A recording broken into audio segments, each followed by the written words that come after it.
There they met the Persian vanguard looking to do the same. The Persians came upon them and fought them at the bend.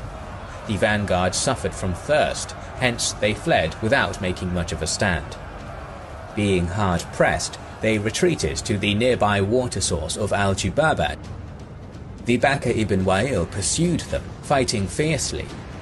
The Persian troops came together in a compact mass, threatening their pursuers and hoping to secure a source of water. Then the rest of the tribesmen at the bend rallied to the attack, pressuring the Persians to relinquish their position. The two groups fought at Al-Jubabat for a whole day. Once again, the Persians had no chance of storing water, and they suffered from thirst in the burning summer heat.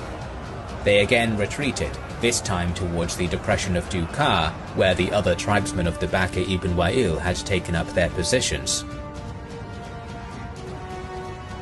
When night fell, one of the Sassanid auxiliaries from the Banu Iyad tribe sent a secret message to Bakr ibn Wa'il that we should arise and steal away under the cover of night, or stay here and take to flight when you encounter the enemy.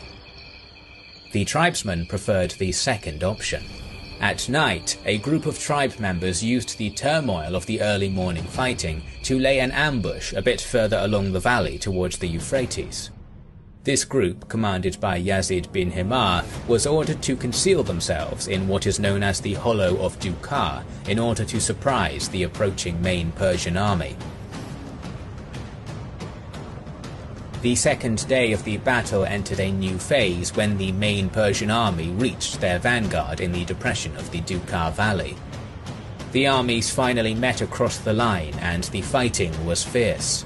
However, the weather was still extremely hot, and as neither side was gaining the upper hand and the warriors were becoming tired, soon the lines retreated.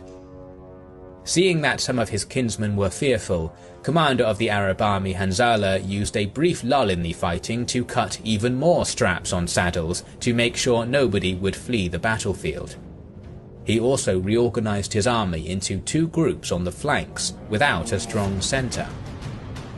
When the fighting started again, warriors of the tribal left moved against the Persian cavalry on the right wing. Sources claim that as the lines met, the leader of the Arab flank called his Sassanid counterpart to a duel, as was common practice at the time. The Arab warrior won, and that shifted the morale on both sides. When Hanzala noticed this, he led the whole of his left wing against the Persian right wing, as he wanted to take advantage of the enemy's lack of leadership to further pressure them. On the Persian left, the battle was also fierce. The valley of Dukar witnessed a violent battle, with both the Persians and the tribesmen fighting in closed ranks.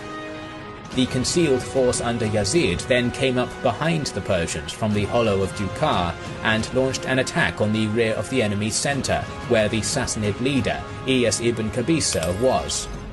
Just at that moment, the tribesmen of Banu Iyad turned around and fled as they promised, causing confusion and the subsequent rout of the whole Persian army.